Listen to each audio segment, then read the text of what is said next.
We're at a critical juncture in this city's history. The post-pandemic world is simply a different place.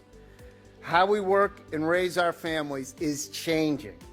As a result, Boston is a very different city than when I first started working here in 1990. Let's be honest. It's also a different city than the one the great Tom Menino still led over a decade ago. And right now, we face some serious challenges. Challenges that Mayor Wu has not risen to.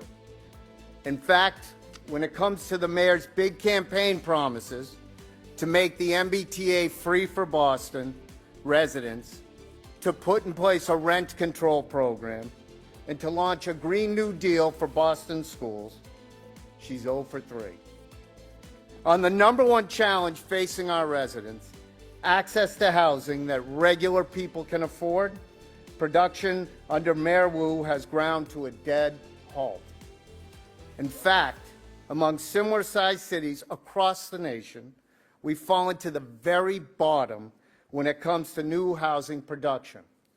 As a result, rents are at an all-time high, and so is the median price of a home, which is almost $900,000. Sure, I know it's a complex problem, but at its core, you can't solve a housing crisis if you're building less of it. On schools, we spend more per pupil than any other big city school system in the nation, about $30,000 per student, all for a system that regularly fails our kids on virtually every measure, including the ability to provide even the most basic services. Can you believe this?